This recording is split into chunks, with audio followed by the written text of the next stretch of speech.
Nicolas Ferreira soltou o verbo pra cima do STF, sem dó e piedade. Olha o que Nicolas falou. O STF custa aos pagadores de impostos mais de R$1 bilhão.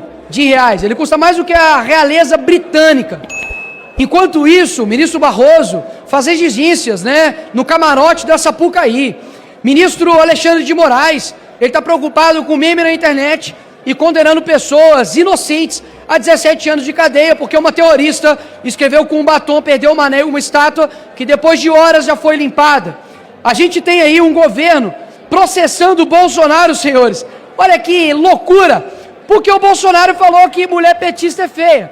Agora a gente é obrigado a achar petista bonita. É só o Lula mesmo para poder falar que a Gleice é uma delas. É inacreditável como num Brasil que tem 100 milhões de pessoas que não tem saneamento básico, e peço perdão aqui pro meu palavreado, não tem aonde defecar, 32 milhões de pessoas que não têm água potável, ministros do STF preocupando com banalidades, colocando um dedo em coisas que não são de sua competência.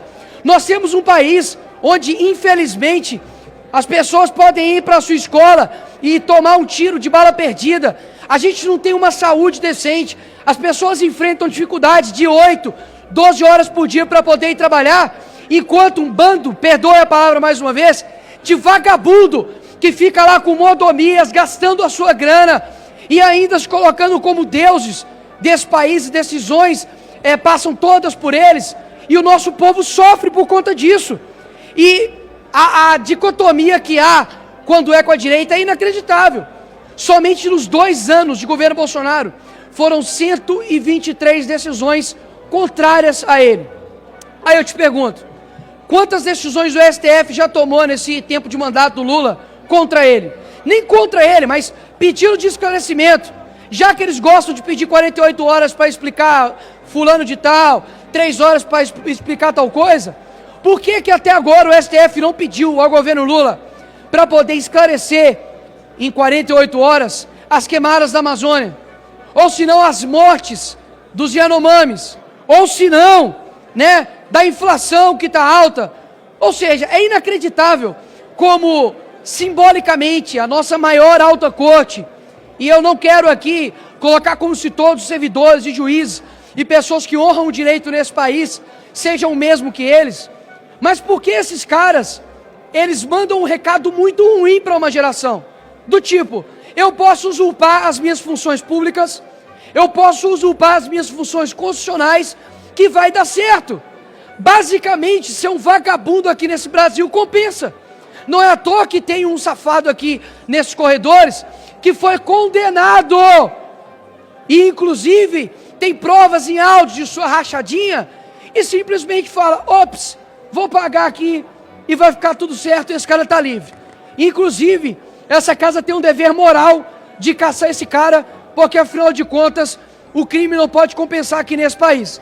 Então qual que é o recado que os nossos juízes, pessoas que deveriam ser guardiões da Constituição, estão dando para o país? Você jovem, você adolescente, aí um exemplo para o seu filho, de que crime nesse país compensa. Não é à toa que um ex-presidiário é presidente do país, não é à toa que uma assaltante de banco virou presidente de banco. Ou seja, se eles podem, você também consegue. É esse recado que está passando. Só vai ter uma mudança real nesse país quando homens e mulheres deixarem de ser escravos de um Estado que é preguiçoso, um Estado que ajuda a criminalidade e, principalmente, parar de acreditar nas mentiras desse lado de cá, desse plenário que é a esquerda. Porque muitas das vezes, senhores, eu confesso, eu olho para, infelizmente, uma região do nosso país que é enganada, que é amordaçada pela esquerda, como, por exemplo, o Nordeste, e eu falo, mas não é possível. São anos e anos, como o Maranhão, que teve o Flávio Dino como governador, como o pior índice de desenvolvimento humano, e ainda continua fazendo a mesma escolha. Como isso é possível? Porque, infelizmente, o nosso país foi adestrado a pensar somente no final de semana. Senhores, se vocês querem alterar esse país, comece alterando a matéria-prima política que nós temos. Isso daqui é um mero reflexo do que uma boa parcela da população é. Nós viemos para cá A gente tem um gasto gigantesco público para poder, por exemplo, votar Dia Nacional do Axé. Realmente, não deve ter coisa mais importante aqui no nosso país do que a gente fazer isso. Eu clamo à nação brasileira para que nas próximas eleições, e não pense somente em eleições, porque a mudança do Brasil passa por cada um de nós, mas que nessas próximas eleições, esse Congresso ele tem que ser alterado. Mas mais do que os deputados, os senadores da República precisam ser escolhidos com uma métrica, e eu digo qual? Quem não tiver compromisso em pautar impeachment e votar favorável a impeachment de ministro do STF, para mim não serve. Muitos dizem a respeito da experiência, de idade, porque não tem, é muito sonhador, é muito ilusório, mas olha onde os velhos, os experientes do Brasil nos levaram. Meus parabéns! A culpa de hoje termos 100 milhões de pessoas sem saneamento básico é de quem governou esse país por mais de 16 anos. A culpa dos recordes de queimadas da Amazônia é de quem governou esse país por mais de 16 anos. Ou seja, se não houver uma mudança real na população brasileira, vai passar a minha geração, vai passar a geração da minha filha e, infelizmente, esse país não vai mudar. Mas aqueles que ainda têm uma certa esperança que isso aqui possa, de fato, colocar o Brasil para frente e ter um país, de fato, completamente modificado, não percam a esperança de vocês. Porque, como eu sempre digo, a esperança somos nós. A gente precisa acreditar que boas pessoas em bons locais podem alterar o rumo do nosso país. Eu não tenho dúvidas que tudo o que a esquerda deseja de você é que você desista, que você não acredite nesse país, que essa bandeira aqui de trás, ela se torne uma bandeira, assim como a nossa Constituição, invalidada, inútil, mas eu acredito que quando os bons eles se levantam, até mesmo os maus, eles começam a olhar para dentro e falam, poxa, eu acho que não vale tanto a pena ser assim. Não é possível que o Brasil ficará escravo de uma ideologia ultrapassada, de poucas pessoas que detêm o poder, e a gente vê o nosso país num futuro que nunca chega. É praticamente a forma que eu tenho para poder falar com a população brasileira, enquanto ainda há tempo, de deixar aqui algumas verdades, de que, custe o que custar, eu jamais vou abandonar o meu país tão amado, chamado Brasil. Obrigado, presidente. Bom filho da casa torna, estou aqui na Câmara de BH hoje aqui, estou com o Pablão, Jalisson aqui, Cláudio do Mundo Novo, Vili, enfim, hoje, coincidentemente, vim aqui, enfim, visitar o Pablo, o Vili, e a discussão era uma moção de aplauso feita pelo UNER aos presos do dia 8.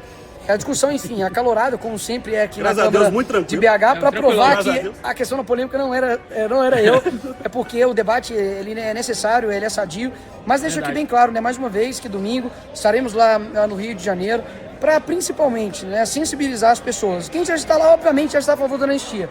Irei utilizar ali para poder ecoar todos os argumentos da sensibilização para as pessoas que muitas vezes não estão ligadas no quão importante é fazer justiça com pessoas que estão injustiçadas. Se fosse talvez teu pai e tua mãe, estaria extremamente preocupado, e a gente tem que se colocar a favor dessas pessoas. Um forte abraço, Deus abençoe a Câmara Municipal de Belo Horizonte, com esses guerreiros aqui, e tamo junto. Deputado Nicolas Ferreira. O que Nicolas Ferreira? O Nicolas Ferreira, outra coisa, presidente. Nicolas Ferreira, presidente. Nicolas Ferreira. E aí, eu pergunto, Nicolas. Ele simplesmente, no discurso dele agora sobre a anistia, falou 3 vezes meu nome, cara. É amor. Já são 4 agora vezes, me mostra uma 5 coisa. vezes. 5 vezes. Vamos, cadê o relógio? 6 vezes. 6 vezes. Cadê o relógio? Esse é o relógio de Cartier de 40 mil. 6 vezes. É amor, não é? Pode falar. 7 vezes. Vamos lá, o que mais? 8 vezes. Aprovaria isso para até hoje 8 vezes. odiado Vamos ver. pelos próprios bolsonaristas. 9 vezes. Mais um. É amor. Mais um. 10. Você não pode gostar do Nicolas Ferreira, mas tem que admitir que um cara pra peitar o STF do jeito que ele tá fazendo tem que ser um cara limpo. Tenho certeza que pouquíssimos parlamentares teriam essa coragem. Meus queridos, fica à vontade para deixar o seu comentário e compartilhar esse vídeo em suas redes sociais. Abraço a todos e até o próximo vídeo.